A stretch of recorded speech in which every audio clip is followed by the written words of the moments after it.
Buenas noches. Hoy, como es costumbre, vamos a seguir hablando sobre profecía y en particular sobre la venida del Señor. Ese ha sido en las últimas semanas el tema que nos ha tenido compartiendo la palabra estos martes. Hoy, martes 17 de noviembre, continuaremos con todo lo que consideramos necesario saber sobre la venida de Jesús, el Cristo, el Mesías de Israel. Y hoy quisiera hacer mención de un verso que se encuentra en el Evangelio de Mateo, que es el libro que hemos tenido como base para este compartir. Claro, nos hemos estado también apoyando con otros libros, el libro del profeta Daniel, también el Apocalipsis de Juan y algunos otros profetas que nos ayudan a aclarar, a ver las piezas, por así decirlo, del rompecabezas, porque esto, para tener el cuadro completo y poder tener la visión clara de lo que el Señor habla, es como armar un rompecabezas donde encontramos una pieza aquí, otra pieza acá, otra pieza acá, y lo importante es que ellas encajen. Ellas deben encajar para que no estemos construyendo un cuadro falso. Queremos en todo ser fieles a la palabra, la cual es absoluta y totalmente fiel. De pronto nosotros no lo somos por tener interpretaciones que provienen más del hombre que de Dios, que del Espíritu. Entonces voy a señalar algo que me parece interesante para el compartir de hoy. Y es esto. El verso 44 dice: por tanto, también vosotros estad preparados, porque el Hijo del Hombre vendrá a la hora que no pensáis. ¿Quién es, pues, el siervo fiel y prudente, al cual puso su Señor sobre su casa para que le dé el alimento a tiempo? Bienaventurado aquel siervo al cual, cuando su Señor venga, le halle haciendo así. De cierto os digo que sobre todos sus bienes le pondrá. Pero si aquel siervo malo dijere en su corazón: mi Señor tarda en venir, y comenzare a golpear a sus consiervos y aun a comer y a beber con los borrachos, vendrá el Señor de aquel siervo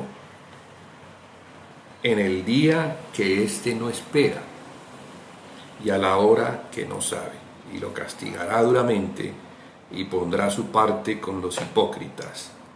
Allí será el lloro y el crujir de dientes. Aquí está hablando de su venida, pero quiero destacar algo porque a partir de allí quiero desarrollar algo que considero muy importante para nuestro entendimiento de la venida del Señor. Y es el verso 44. Aquí en el verso 44 hay algo que quiero subrayar. Dice: por tanto, también vosotros estad preparados, porque el Hijo del Hombre vendrá a la hora que no pensáis. Aquí la palabra hijo del hombre es una palabra que el Señor Jesús usa para señalar que Él, aunque es el Hijo de Dios, también es el Hijo del Hombre. Y aquí, Hijo del Hombre, las Escrituras lo escriben con mayúscula, escriben la palabra hijo y la palabra hombre con mayúscula. ¿Por qué? Bueno, vamos a comenzar desde aquí lo que hoy, con la ayuda del Señor, me pretendo compartir. Cuando Dios creó, podemos irnos al principio, a Génesis, capítulo 1. Cuando Dios creó todo, y podría decir que esto, más que una creación, aunque así se le llama, por la primera palabra que encontramos en el Génesis, que dice: en el principio creó Dios los cielos y la tierra. Allí, entonces, con base en eso, pues a este conjunto de obras que Dios hizo a lo largo del capítulo 1 se le llama creación. Pero lo que se puede ver es que más que una creación es una recreación. El verso 2 dice después: y la tierra estaba desordenada y vacía, y las tinieblas estaban sobre la faz del abismo, y el Espíritu de Dios se movía sobre la faz de las aguas. La verdadera traducción de este verso es: y la tierra llegó a estar desordenada y vacía. No me voy a detener sobre esto, dando explicaciones, porque vamos a irnos hacia lo que considero importante. La tierra llegó a estar, sí. Quiere decir que la tierra en el principio fue hecha buena. Los cielos y la tierra fueron hechos buenos. Pero a causa de algo que ocurrió, que aquí no es mencionado, el Señor guarda silencio, al no darnos la explicación del por qué la tierra llegó a estar desordenada y vacía, sino que más bien se ocupa en mostrar lo que Él hace después de eso. Y eso que Él hace, que se le ha llamado creación, pero que es más una recreación, como una vuelta a poner en orden aquellas cosas que quedaron desordenadas, tiene un punto culminante que es muy importante, porque después de Él haber hecho todo lo que hizo, en el verso 26 está escrito lo siguiente: entonces dijo Dios: hagamos al hombre a nuestra imagen, conforme a nuestra semejanza, y señoree en los peces del mar, en las aves de los cielos, en las bestias, en toda la tierra y en todo animal que se arrastra sobre la tierra. Y voy a subrayar este verso para que veamos algo que es importante. Verso 27, que sigue a continuación: y creó Dios al hombre a su imagen, a imagen de Dios lo creó. Mire bien, varón y hembra los creó. Entonces aquí aprendemos algo, y es que el hombre es un hombre corporativo, está conformado de dos: el varón y la hembra. Y vamos a llamar a este hombre el viejo hombre, porque la Biblia nos muestra que este hombre corporativo en su conjunto pecó contra el mandamiento de Dios, el cual había sido claro al decirle al varón, porque antes de que viniera la hembra, al varón Dios le dio mandamientos y le dijo que de todos los árboles podría comer, mas del árbol del conocimiento del bien y del mal no debería comer, porque el día que comiera de él ciertamente moriría. Eso sucedió. La serpiente, conocemos la historia, y si no, los que están de pronto oyendo esto por primera vez, tomen nota Porque en el capítulo 3 del Génesis se nos muestra lo que la serpiente, y allí es a donde vamos a ir como armando este rompecabezas con distintas piezas hasta que lleguemos a la claridad del tema. Allí la serpiente, ella tienta a la mujer diciéndole,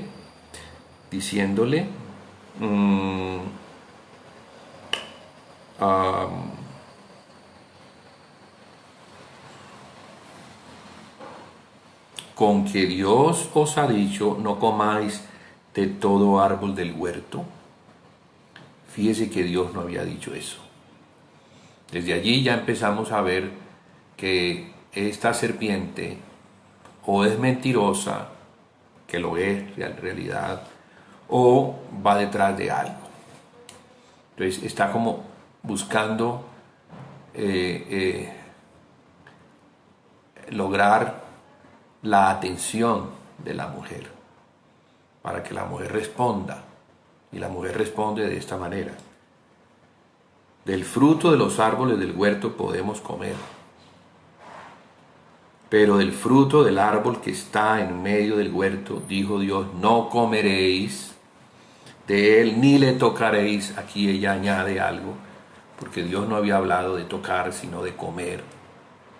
Entonces pareciera ser que la mujer no recibió con precisión, con pureza la palabra, la cual Dios se la dio al hombre, al varón. Bueno, no voy a mencionar hombre porque ya hemos visto que hombre es la palabra que incluye al varón y a la hembra. Entonces Dios le dio la palabra al varón, y el varón, después de que Dios le presenta a la mujer, es el que le advierte y le dice: mira, Dios me ha dicho que no debemos comer de ese árbol, porque el día que comamos vamos a morir. O la mujer no le entendió bien, o Adán, sí, el varón, a fin de separar a la mujer de ese árbol, impedir que ella se acercara a ese árbol, le añadió el no tocarlo. La mujer entonces por eso responde: no, del todos los frutos de los árboles del huerto podemos comer, pero del fruto del árbol que está en medio del huerto, dijo Dios, no comeréis de él ni le tocaréis. Y Dios no había dicho eso. No dijo eso. Para que no muráis. Entonces la serpiente dijo a la mujer: no moriréis. No voy a continuar porque conocemos que la mujer comió y dio a su marido a comer, y el pecado se consumó. Al consumarse, la palabra de Dios se cumplió. Dijo: el día que de él comieres, moriréis. Entonces, un día tiene 24 horas, lo cual nos muestra que la ejecución o la sentencia de ese juicio que traería condenación por la desobediencia, por el pecado, tardaría más o menos 24 horas. A lo largo de ese día, algo ocurre, y es a partir de allí que yo quiero basarme para el compartir de hoy. Entonces quiero atraer la atención de los que nos están viendo hacia esta palabra que el Señor emite en un consejo. Sí, Él reúne a la serpiente, al varón y a la hembra, y da una palabra que es tanto para la serpiente, otra para la mujer y otra para el varón. Pero la palabra que le da a la serpiente es la que yo quiero reseñar. Quiero hacer un subrayado para que la atendamos con más, sí, con una lupa. Miremos esto mejor. Entonces, desde el verso 14 voy a leer. Y Jehová Dios dijo a la serpiente: por cuanto esto hiciste, o sea, tentar, llevar a la mujer a comer, para que la mujer diera a comer al varón, Dios entonces le está Dios está estableciendo una sentencia que habría de cumplirse en el tiempo postrero. Y vamos a ver de qué forma Dios ha estado cumpliendo con esta sentencia. Entonces, Jehová Dios dijo a la serpiente: por cuanto esto hiciste, maldita serás entre todas las bestias y entre todos los animales del campo.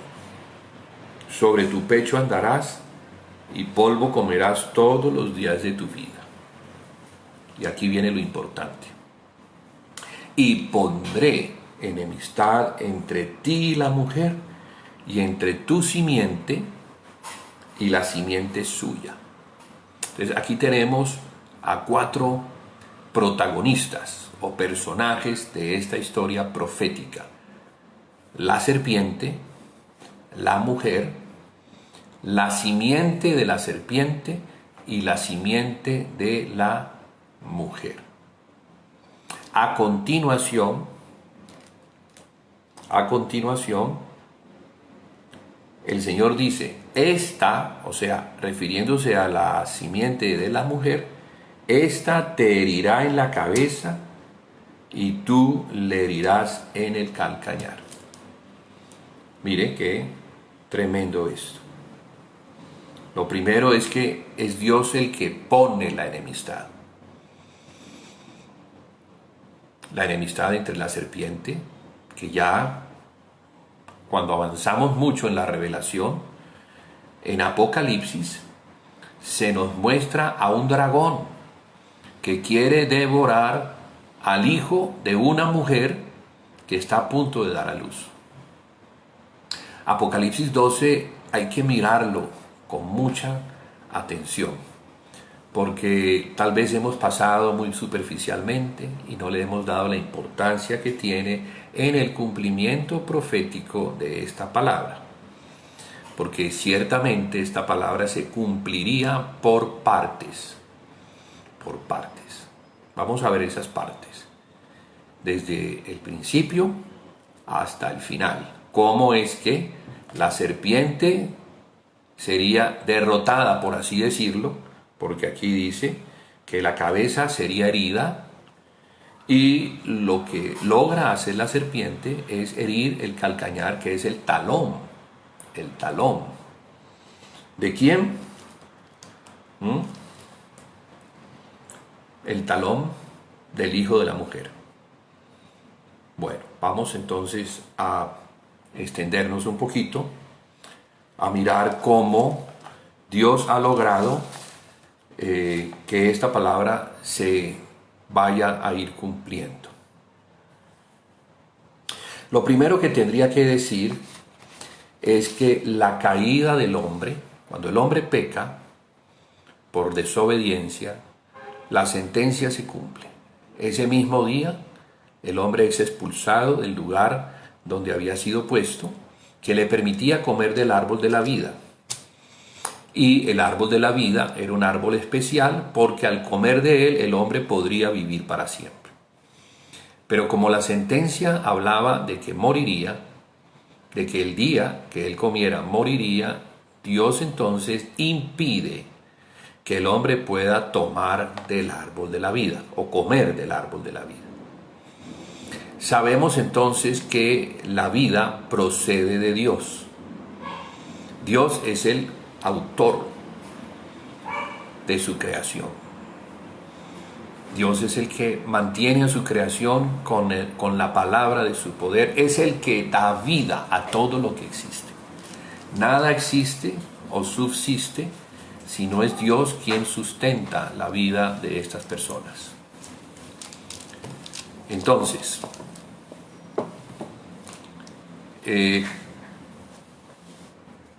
el árbol de la vida en ese tiempo es un tipo de Dios, pero más en particular del Hijo de Dios, porque ya veremos que es por medio del Hijo de Dios que Él da la vida. El Hijo de Dios, Jesús, no solamente es la luz del mundo, sino que es la vida de los hombres. Las palabras de Jesús son espíritu y son vida. Y son vida. El que oye y cree en las palabras de Jesús no morirá, mas tendrá la vida. ¿Cuál vida? La vida eterna. Entonces decía que por causa del pecado,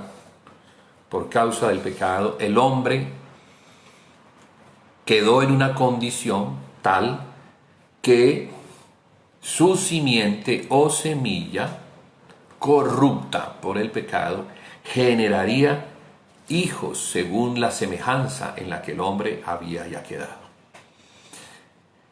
El hombre fue creado a imagen y según la semejanza de Dios, pero por el pecado esta imagen y semejanza se perdió. Ahora él era más a la imagen y semejanza de la fruta que comió, cuyo germen contenía la muerte y el pecado, procedente entonces de aquel que tentó a la mujer, la serpiente, que es el diablo y Satanás. Podríamos entonces asegurar que el hombre perdió los atributos comunicables de Dios. Y los atributos que comunica por medio de su simiente, el semen, sera, es la palabra en hebreo, es el pecado. Entonces todos los hijos de Adán nacerían como hijos de pecado, hijos de perdición. Todos, absolutamente todos. Por eso es que la palabra aquí dice el hijo de la mujer, no dice el hijo del hombre. Ahí hay una curiosidad, porque fíjese que la mujer no tiene semilla. La semilla la pone el hombre. La semilla la pone el hombre. Entonces es normal que los hijos sean hijos del varón. Sean hijos del varón, aunque, bueno, son engendrados en la mujer y también son hijos de la mujer. Pero en este caso en particular, Dios quiere mostrarnos que la simiente o el hijo era de la mujer. ¿Por qué? Ahí es donde está el punto importante a rescatar. Y es que ya que todos los hijos del hombre nacían en la condición de pecado, Dios, para poder cumplir esta profecía de que fuera el hijo de la mujer quien derrotara a la serpiente, este hijo no podría ser engendrado por ningún varón. Tendría que ser engendrado por Dios. Entonces, por eso es que los profetas comenzaron a anunciar desde antes que la Virgen concebiría y daría a luz un hijo, que sería llamado Emmanuel, que significa Dios con nosotros. Total, esto se cumple en la persona de una mujer llamada Miriam, o María, como se le ha llamado popularmente. A ella el ángel Gabriel se le aparece y le anuncia que ella sería la madre de un hijo que sería el salvador de su pueblo. A lo que ella responde, pero ¿cómo podrá ser esto si no conozco varón?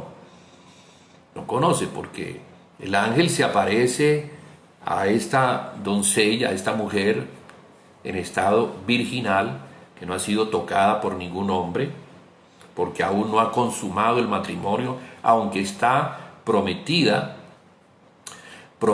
como esposa de un hombre llamado José. Pero en ese lapsus entre el compromiso y la consumación del matrimonio sucede este evento. Requirió de esta mujer, de Miriam, el tener fe para creer las palabras de este ángel que le dijo que su hijo no sería concebido por un hombre, sino que sería concebido por el Espíritu Santo. Y eso se cumplió. Entonces, el hijo que esta mujer tendría, a quien se le pondría por nombre Jesús, que significa Salvador, fue engendrado por el Espíritu Santo.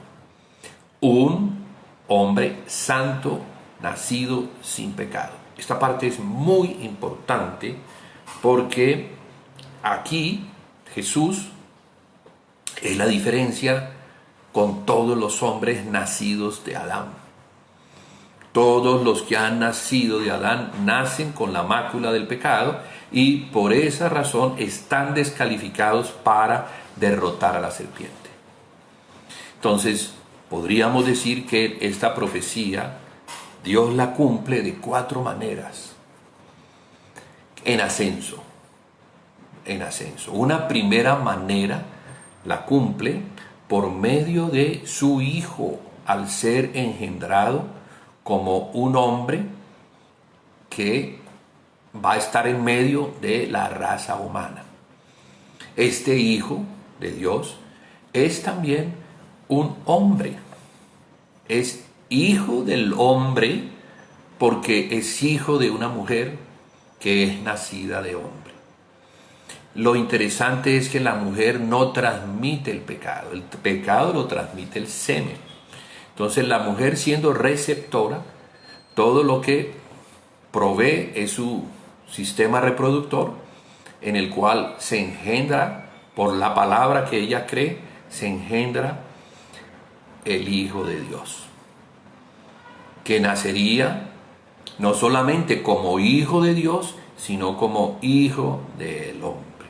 Un hombre nuevo, diferente, sin pecado, perfecto para derrotar a la serpiente. Entonces, esa es la primera parte del cumplimiento de esta profecía. Que Dios logre tener en medio de los hombres a un hombre santo, justo, perfecto, que camine a lo largo de su vida en perfección, cumpliendo la voluntad de Dios, listo como un hombre justo y perfecto para la segunda parte del cumplimiento. La segunda parte del cumplimiento es la muerte de este hombre. Este hombre debe morir porque al representar a toda la raza humana, él puede salvar a toda la raza humana. Siendo justo sin pecado, él es el hijo de Adán que representa a la raza humana para que en él caiga la justicia de Dios y se cumpla lo que Dios había determinado en su palabra, que el hombre debía morir. Entonces, ¿qué ocurrió el día que el hombre, varón y hembra, pecaron contra Dios? Fueron expulsados, sí, pero la sentencia de la muerte de ellos quedó temporalmente suspendida hasta que se cumpliera de una manera plena, porque se debería cumplir. Dios es justo y Dios reclamaba la muerte de un hombre que fuera justo, y los hijos de Adán nacían en injusticia. Entonces Jesús, como hombre justo, como hijo del hombre, mire que así comenzamos, como el hijo del hombre, es el que, representando al hombre, paga con su vida, y más en particular con su sangre, paga la ofensa que el hombre tenía con Dios, la deuda. Bueno, había una deuda, y la deuda se pagaba con la vida de un hombre justo. Entonces, esa segunda parte es la que permite que en la muerte de Jesús, el Hijo del Hombre, que es también el Hijo de Dios, la justicia de Dios caiga.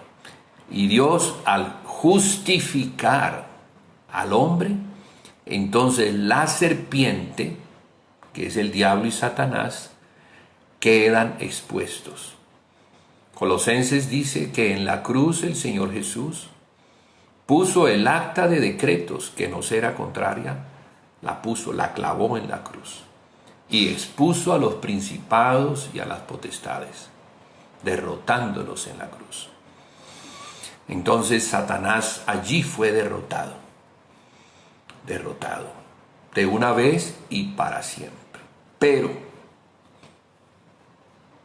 era necesario que se dieran dos partes más del cumplimiento de esta profecía, porque es el Hijo de la mujer, pero el Hijo de la mujer en su resurrección obtuvo algo muy importante, y es que ahora, convertido en el Espíritu que da vida, puede darle vida a todos los que invoquen su nombre, crean en lo que Él ha hecho en la cruz del Calvario, crean que fueron perdonados, que fueron justificados, y en consecuencia reciban no solamente el perdón de pecados, sino que reciban el Espíritu Santo.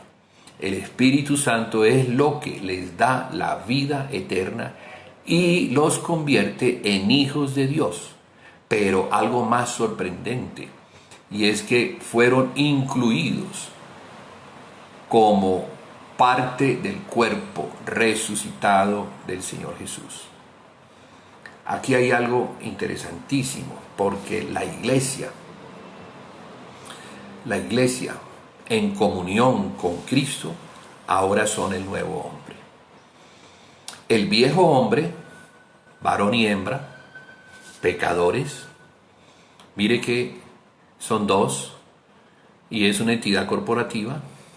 Ahora el nuevo hombre, también es una entidad corporativa compuesta de Cristo, la cabeza, y la iglesia como su cuerpo.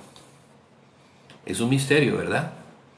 Pero ese misterio fue revelado a los apóstoles para que ellos comprendieran que lo que Cristo logró en la cruz le permitió no solamente pagar la deuda, sino que en su resurrección dar el Espíritu eterno a todos los que confían en su nombre. Esa entonces es la tercera parte, que los que creen en Jesucristo han sido incluidos en su cuerpo, conformándose de esta manera un nuevo hombre. La otra parte importante es lo que también ocurrió con dos pueblos que eran antagónicos. Judíos y gentiles no se podían ver. Eran antagónicos porque los judíos fueron escogidos como el pueblo del Señor y fueron escogidos de entre todos los pueblos. Entonces vamos a decir que la Biblia habla de Israel como el pueblo de Dios y habla de los gentiles como los pueblos que no hacen parte del pueblo de Dios. O sea, los pueblos que no están incluidos dentro de las promesas y los pactos que fueron hechos para Israel, pactos y promesas que se cumplen plenamente en Cristo. Ahora,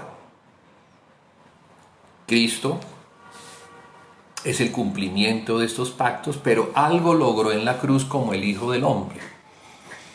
Porque aquí no es el hijo de David, no solamente es un judío el que muere en la cruz, sino que es el hijo de Adán. Y como hijo de Adán incluye a todos los hombres en su salvación. La muerte en la cruz abre la puerta para todo el mundo, sin excepción.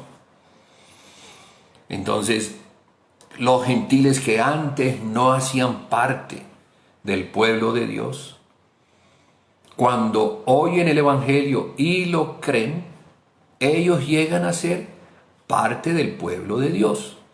Ahora, ese pueblo de Dios, que es el pueblo espiritual, es la iglesia, que se encuentra conformada de dos pueblos, judíos y gentiles. Porque la cruz quitó la separación que había entre ellos, ya que la cruz reconcilió al hombre con Dios, haciendo la paz, permitiendo que los pueblos que se encontraban en disputa se pudieran encontrar, abrazar y se vieran en Cristo como un solo pueblo. Esos 4 puntos importantes que van en ascenso son los que constituyen el nuevo hombre. Entonces, resumiendo, ese hombre que es nuevo, que es el hijo de la mujer, en la profecía es el que estaría en condiciones de derrotar a la serpiente. Y ahí es donde está el punto importante, que nosotros como creyentes de las Escrituras, creyentes de las palabras que le fueron dadas a los apóstoles, creyentes y obedientes, porque creyente implica no solamente conocer, sino obedecer. Ahora entendemos que no solamente hacemos parte de un rebaño llamado gentil, sino que como ese rebaño gentil fue añadido a la casa de Dios, también hacemos parte del pueblo salvado por la cruz de la muerte eterna. ¿Qué resta? Lo que resta es que los judíos que hasta el momento se resisten a aceptar que Jesús es el Mesías de Israel, que Jesús es el Hijo de Dios, les pueda rescatar y les pueda salvar de su condición pecaminosa. Y todo lo que ha venido desde la muerte y ascensión de Jesús a los cielos y derramamiento del Espíritu Santo es lo que se ha dado en la paciencia de Dios hasta que llegue el tiempo de la salvación de Israel. De modo que si estamos aquí en la tierra y vivimos como nos parece, es porque Dios en su paciencia está esperando que Israel se arrepienta. Porque hay una promesa para Israel, pero la promesa de salvación y de toma de Dios de ellos como su pueblo depende de que ellos reconozcan que el Hijo de Dios, que es Jesús, como Hijo de hombre, pero también como Hijo de David y Mesías de Israel, sea el Salvador de ellos. Nos corresponde entonces a nosotros en este tiempo, si somos los gentiles, salvados por la misericordia de Dios de la muerte eterna, dar a conocer por medio del Evangelio estas buenas nuevas, no solamente a las naciones, sino también a la nación de Israel. Y con esto entraría en otra parte del tema, porque la ignorancia de lo que las profecías hablan acerca de Israel y de lo que implica su salvación, tienen al mundo de hoy, al mundo cristiano, orando para que el nuevo orden mundial no se establezca en la tierra. Bueno, yo diría que nadie quiere que el nuevo orden mundial se establezca. Pero lo que debemos entender es que si el nuevo orden mundial, que está ligado a un gobernante mundial, que es el hombre de pecado, el hijo de perdición, el anticristo, que si este nuevo orden mundial no entra en escena, entonces dos cosas no ocurrirían. Primero, la salvación de Israel. Y segundo, la venida del Señor Jesucristo, que viene como consecuencia de que Israel ha sido salvado. Entonces, para el tiempo de hoy, ¿qué es lo que está pasando?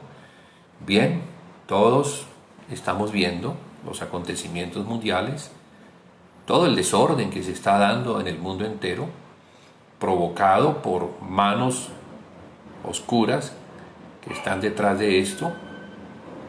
Pero lo que debemos entender es que todo esto se está dando como un desencadenar de aquellas cosas que fueron habladas por el Señor y que tienen como fin la salvación del pueblo de Israel. Para el Señor el cumplimiento de su palabra muchas veces implica mucho dolor y la tierra va a ser sometida a mucho dolor. Pero es algo que está escrito. Está escrito que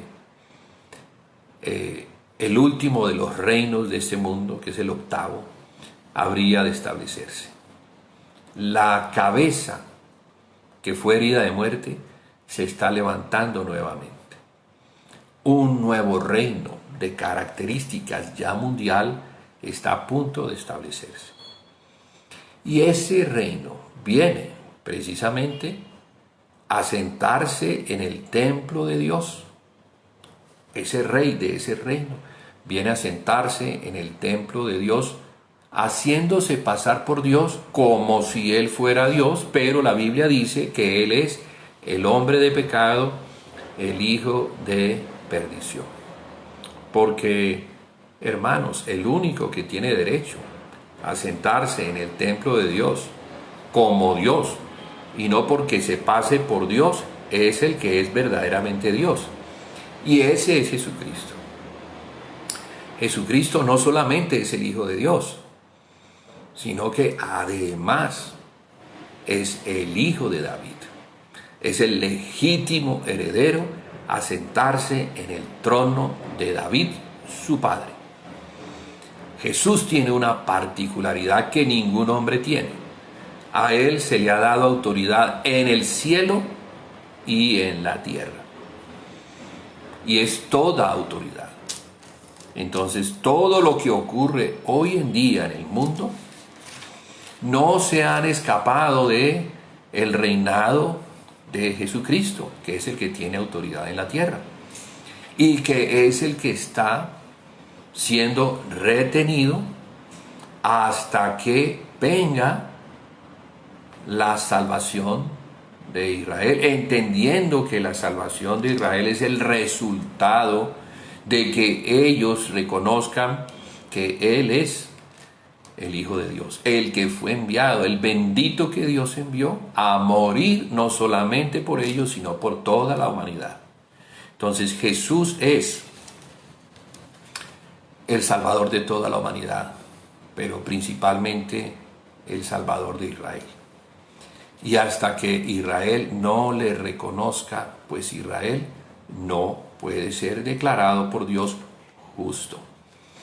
Esta justicia, que es la que Dios establece en su justicia, no es porque los hombres seamos justos o logremos algo bueno para Dios, sino que la justicia es porque los hombres, al reconocer que son pecadores, es precisamente eso, ponen su confianza en un Salvador. Entonces, lo primero para ser justificado, lo primero es reconocer que somos pecadores y que como pecadores solo merecemos la destitución. Recuerde que Adán fue expulsado del jardín, destituido de esa posición, y eso señala que el hombre, todos los hijos de Adán se encuentran destituidos de la gloria de Dios. Entonces, eso es lo que hay que reconocer. Muchos gentiles hoy en día lo reconocen y han dejado de ser gentiles. Porque lo que ocurre cuando yo me convierto al Señor creyendo en Él, yo dejo de ser judío, escita, griego, y me convierto en el pueblo del Señor, en el pueblo rescatado del pecado. Entonces, el Señor Jesús es el que rescata a todos los hombres sin excepción de la condición de pecado, que es la que produce en el hombre la condenación y la muerte eterna como resultado.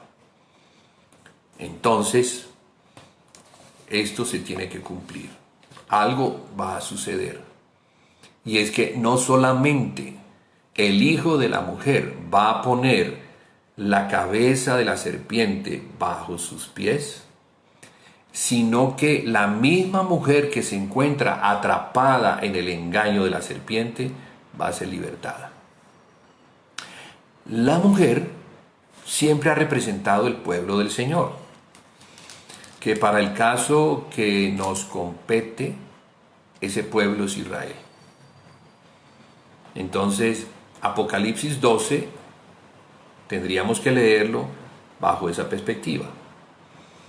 Y es que esa mujer que está vestida del sol, coronada de 2 estrellas con la luna bajo sus pies, y que en la angustia de su alumbramiento está con dolores de parto, indicando que está a punto de dar a luz. ¿A quién? A un hijo varón.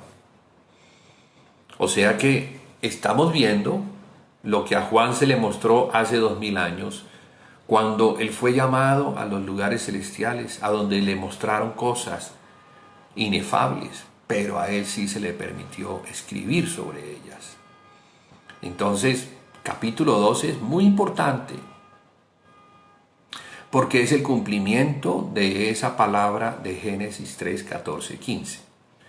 Ahora la serpiente se ha convertido en un dragón de 7 cabezas.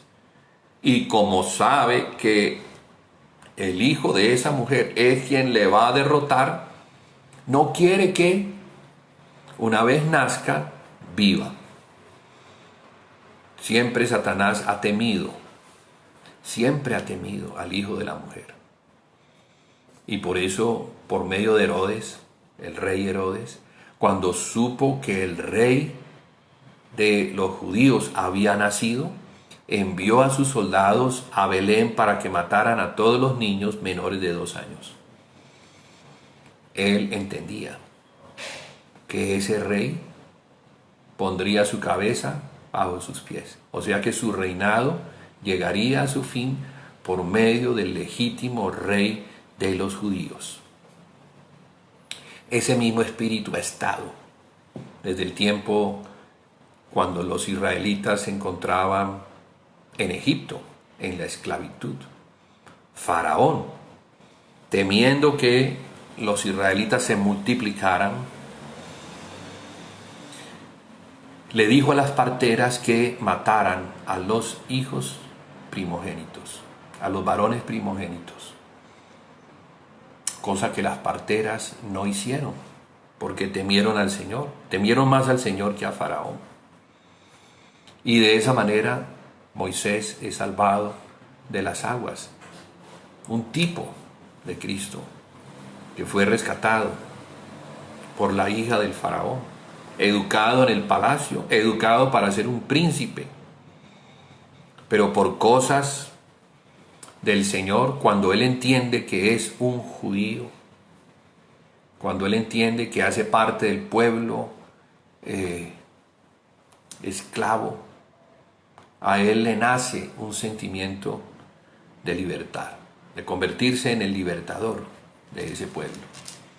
Y claro, como tenía posición importante, eso intentó hacer, pero no era la manera que Dios tenía para libertar al pueblo de Israel, sino que Dios tenía una manera muy diferente.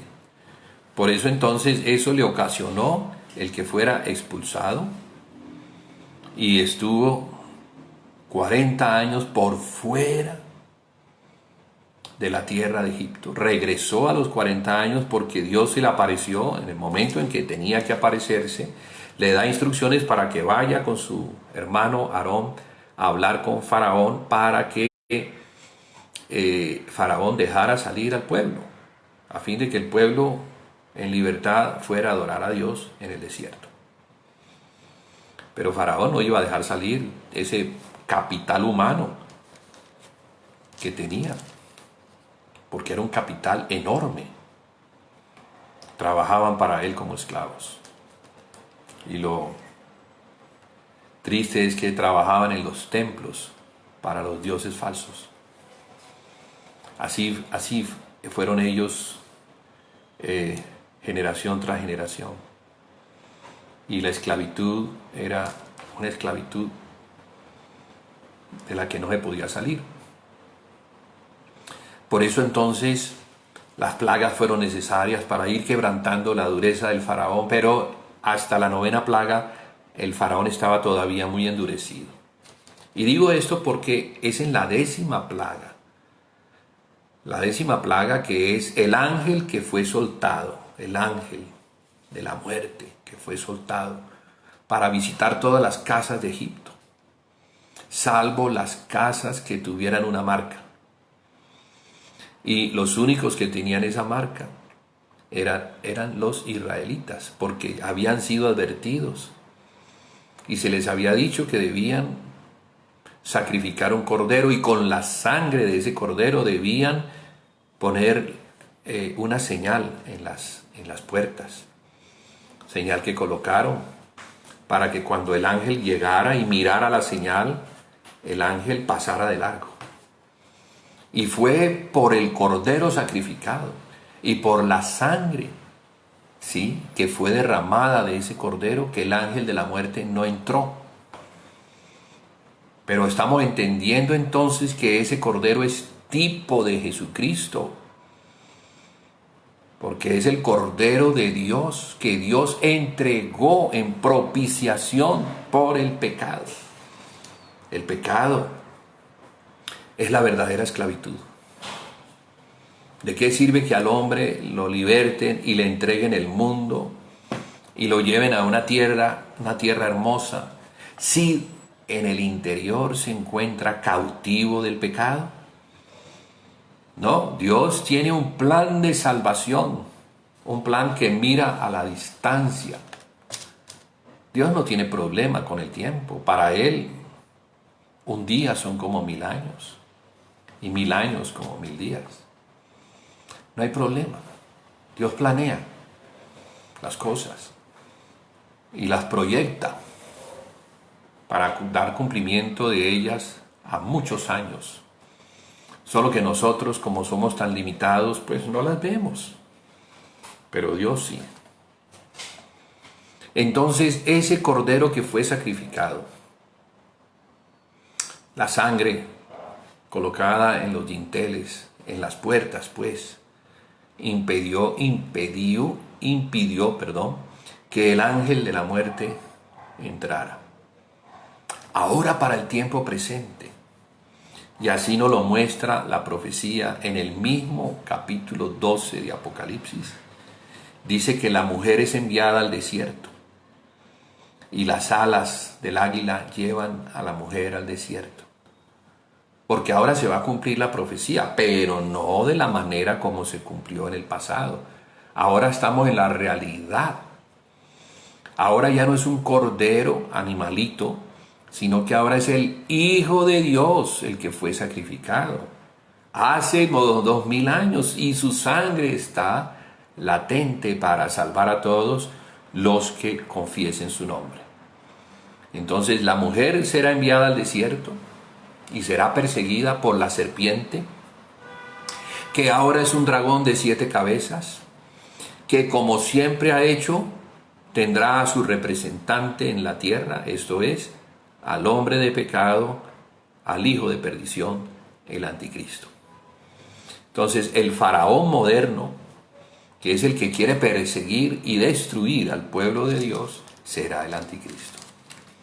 Pero de la misma manera que sucedió en el pasado, sabemos que Faraón fue, después de haberlos soltado, fue a matarlos y se encontró con ellos al borde del mar. Y cuando los israelitas se vieron perdidos, Moisés levantó la vara, el mar se abrió, ellos pasaron y, seguidos por los carros de Faraón, después de que terminan su travesía, el mar se cierra y acaba con los ejércitos de Faraón. De esta manera prodigiosa, como nos lo narra la historia, se nos muestra la victoria del Cordero sobre las huestes espirituales, sobre el faraón moderno, sobre el anticristo y su reino. Porque hay un reino, sí, que es el reino de Satanás que se quiere establecer en la tierra por medio de un nuevo orden mundial, el cual vendrá. Y es necesario que venga y debemos aceptarlo. Y no luchar contra él, sino antes al contrario, saber que nuestra redención está cerca. Es necesario entender eso. Es necesario entender que este gobierno mundial que está profetizado y que lo vemos en el capítulo 13 de Apocalipsis, tendrá un tiempo determinado, así como tendrá un momento de inicio, tendrá también un momento de fin. Son 42 meses, que es el equivalente a 3 años y medio. Algo muy parecido, porque son patrones que se repiten. Con el tiempo, cuando Antíoco Epífanes, un tipo de anticristo, entra a Judea y toma la ciudad de Jerusalén, toma el templo y comienza a hacer unos cambios en la manera como los judíos entienden y rinden culto al Dios único y verdadero. Él quiere helenizar a todos. Y entonces, como acto blasfemo, coloca una abominación en lugar de los sacrificios que se hacen en la mañana y en la tarde. O sea, él quiere poner algo a cambio, que es un tipo del anticristo. Porque Cristo es el que da la vida por los hombres. Cristo es el que era sacrificado todos los días, en la mañana y en la tarde.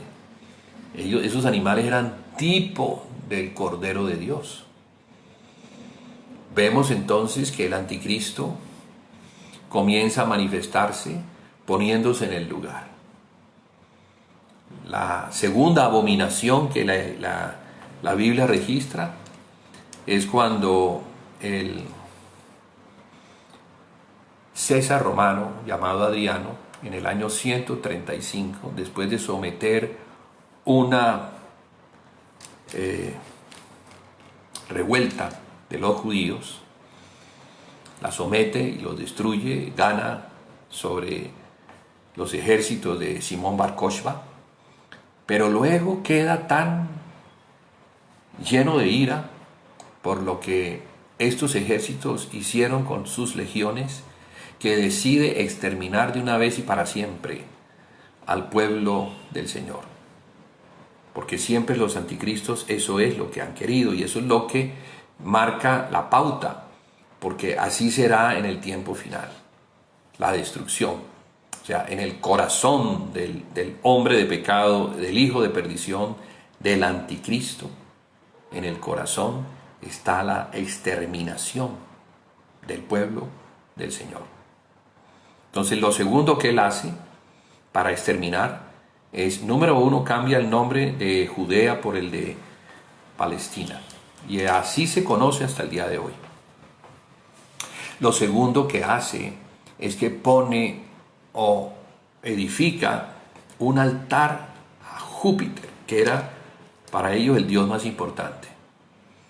Ellos son politeístas, ellos creen en muchos dioses, pero dentro de ese panteón de dioses, ellos siempre piensan que hay un dios más importante, que es más importante sobre todos. Entonces Júpiter, equivalente a Zeus, es el que pone él en ese lugar donde ya no existe templo, porque el templo fue destruido en el año 70 por Tito, un general romano, que también entra a la ciudad a fin de someter una revuelta. Siempre ha sido como por revueltas, ¿no? Lo que ha provocado la ira de los césares, tipos de anticristo, los que al ser provocados quieren la destrucción.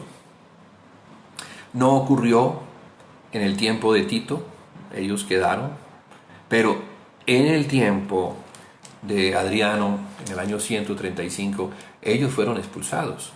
Porque lo tercero que hizo después de poner esa abominación desoladora en el lugar santo, él saca a los judíos de Judea. A todos los judíos, no solamente los que están en Jerusalén, sino los que viven en las aldeas. A todos los obliga a salir de Judea bajo la pena de muerte por el incumplimiento de su decreto. Sí, estas son cosas que él hace. Y lo otro que él hace es que cambia el nombre de Jerusalén por el de Aelio Capitolino. Mire qué cosa tremenda. Porque a partir de allí, Judea es borrado de los mapas. Ya solamente se conoce a Judea como Palestina y a esa ciudad como Aelio Capitolina. No existe. O sea, pareciera ser que el diablo logró su propósito de raer para siempre con la mujer, a fin de que esa mujer no lo derrote. Porque el diablo sabe que Jesús murió en la cruz, pero quedó pendiente esa partecita que va a permitir que al final, cuando se dé cumplimiento, sea derrotado. En este momento, el diablo está suelto. Aunque fue derrotado legalmente en su reclamación ante el trono de Dios de que nosotros somos pecadores y no merecemos, esa reclamación es derrotada. Él no tiene cómo. Ya no tiene cómo justificar su reclamación de llamarnos pecadores destituidos, porque el Hijo del Hombre murió para que la sentencia fuera revocada y fuéramos declarados justos. Ahora, los que creemos en Jesús somos declarados justos. Pero algo más grande viene, y es la derrota de aquel que acusa a los hermanos. Derrotarlo completamente, ¿sí? Desarraigarlo de su lugar donde está acusando a los hermanos. La Biblia dice que se encuentra en el cielo, allá, como Job también nos lo muestra, que se presenta delante de todos los hijos de Dios, pero siempre viene es como en plan de acusador. Tiene esa posición, mientras que exista el pecado en la tierra. O existamos como pecadores, porque el pecado fue eliminado delante de Dios. Jesucristo, como el hombre justo, al morir por el hombre, elimina delante de Dios el pecado. Ahora acusa a los pecadores. ¿Sí? Nosotros, la iglesia, que nos encontramos en una condición de inmadurez y por eso entonces pecamos. Aunque ya no estamos bajo la sentencia que caería sobre el pecado, estamos bajo la acusación de Satanás por cometer pecados. Bueno, entonces, esto que hace César, que es poner una abominación,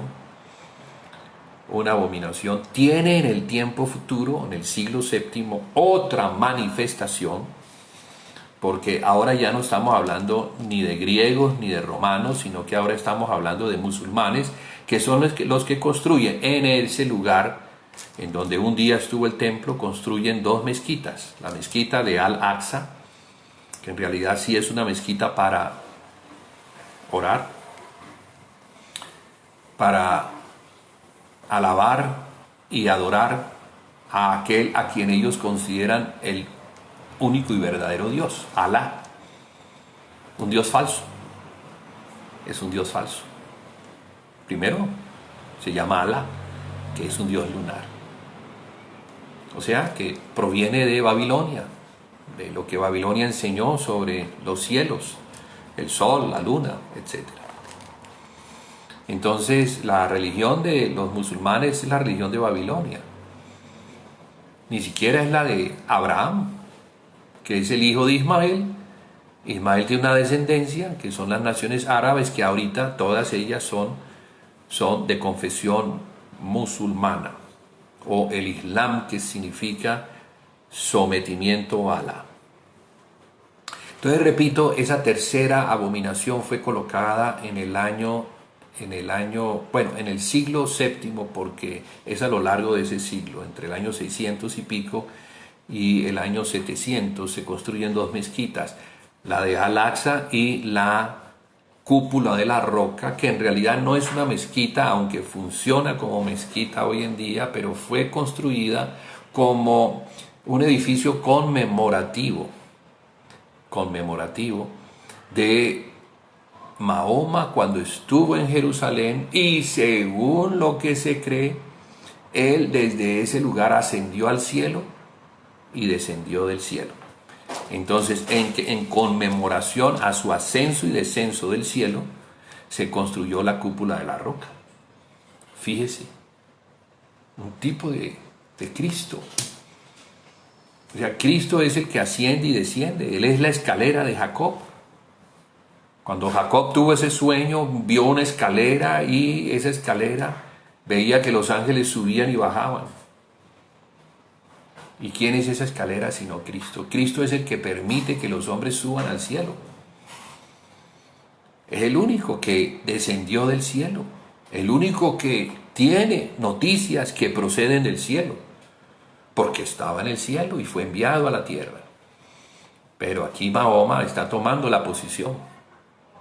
Entonces los descendientes de Mahoma, porque así se espera que sea en el tiempo del fin, un Mahdi que tome una posición, ese es el que va a ir contra el pueblo del Señor, conformado de los cristianos y los israelitas. Así va a ser el tiempo del fin, con la última de las abominaciones, la cuarta, la cual tendrá todas las características de las tres anteriores. Una abominación, un cerdo. Segundo, un ídolo. Y tercero, un dios falso. Así es como la Biblia lo presenta, como una bestia de 7 cabezas. O sea, está hablando de un animal, imagen y semejanza de su padre, la serpiente, que también es un dragón de 7 cabezas, o 7 cuernos, igual la bestia. Entonces, para resumir, pues el tema es muy largo, muy extenso, y tendríamos que detenernos mucho con cada uno de los detalles, pero la idea no es entrar en detalles, sino tener como un recuento panorámico. Tendría que decir que la serpiente, que es el diablo y Satanás, tiene una simiente o una descendencia. Esa descendencia ahora la vemos en cumplimiento como la bestia, que es la que se va a presentar para matar, porque es una enemistad y es una guerra a muerte. ¿Para matar a quién? A la descendencia de la mujer. Entonces, esa descendencia de la mujer, que es Israel, esa descendencia es Cristo como cabeza y la iglesia como su cuerpo.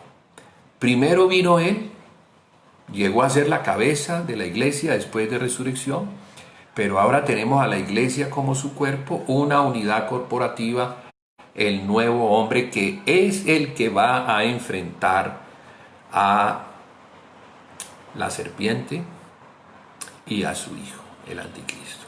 Entonces vamos a dejar aquí, son las 8:09, ya llevamos más o menos una hora de compartir, y dejaremos para la semana entrante cómo es que es este nuevo hombre, que la Biblia dice que está conformado, que este nuevo hombre lo conforma Cristo como cabeza, la iglesia como su cuerpo, y la iglesia conformada de 2 pueblos, gentiles y judíos. Para la semana entrante, Dios mediante, hablaremos un poquito sobre el capítulo 11, que nos muestra entonces cómo será el tiempo en el cual se establezca el nuevo orden mundial, cuyo centro, según la profecía, será en Jerusalén. Allá estará aquel que se va a sentar en el trono en el trono, en el templo, va a entrar al templo y se va a sentar como si él fuera Dios. Sí, porque él se hace pasar por Dios. O sea, anticristo es la palabra que puede traducirse como ante Cristo, o sea, quitar a Cristo para ponerse él en su lugar. Porque así va a suceder. Como los judíos no recibieron al verdadero, ellos recibirán un falso, y serán engañados. Como lo dice Segunda de Tesalonicenses capítulo 2. Y en ese engaño, sufrirán lo que viene a ser la gran tribulación que no ha habido en el pasado ni habrá. ¿Cómo será? Si todas las tribulaciones no han podido romper la dureza del corazón de los israelitas, pero esta sí lo va a lograr, porque Dios tiene en mente llevarlos al conocimiento de su Hijo, para que en su Hijo todo Israel sea salvo, como está escrito. Que una vez llegue la plenitud de los gentiles, todo Israel será salvo. Eso está en Romanos capítulo 11. Entonces, me despido y les invito la semana entrante para que continuemos con este interesante tema tan importante para que podamos ver por medio de lentes proféticos lo que habrá de acontecer en los próximos tiempos. Yo creo que estamos ya a las puertas de que estas cosas comiencen a acontecer. Pero también para nosotros, los que creemos en Jesucristo, gocémonos y alegrémonos porque nuestra redención está cerca.